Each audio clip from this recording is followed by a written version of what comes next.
喺香港辛苦咗一日，翻到珠海啊，先慰勞下自己食一餐勁嘅。咁我哋往左手邊下，前面有個口岸天地 B 區，往前行可以見到呢個大商場下，總共有2樓同3樓下，入面有好多美食嘅，有茶樓啦，有烤肉啦，有啫啫煲啦，有港式嘅餐廳啦。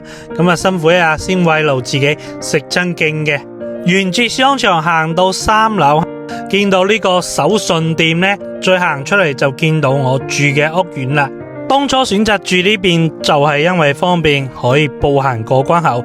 今日仔細一睇啊，小區原來都幾靚嘅。呢邊有個兒童遊樂場所，喺左手邊呢仲會有個空中嘅泳池，不過今日就冇放水。咁我住緊呢就喺第3座，而家帶你上去碌一碌啦。依家上到14樓啦，呢度一層呢有24個單位，好多人係做民宿酒店租出去，一晚大約200蚊嘅。咁啊，先睇睇我嘅單位啦。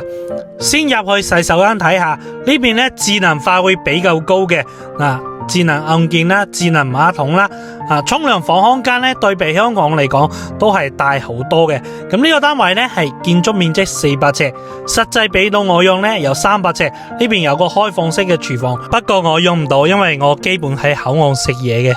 如果你中意煮嘢食呢，可以擺個雪櫃喺呢邊，可以打滿佢。客廳仲可以擺個2人坐嘅梳化同埋電視櫃嘅。咁有啲人呢唔中意呢種一眼到底嘅，可以做個屏風或者窗簾呢，分隔開我哋嘅休息區吓。右邊靠牆係個衣櫃，咁細嘅單位呢，前面仲有個小露台嘅，可以擺洗衣機同埋晾衫嘅。咁陽台望出去呢，可以見到海景嘅，個 view 都好靚吓。咁呢個單位我租緊呢係2800蚊一個月。問過 A 總，如果買個咁樣單位，總計要成88萬。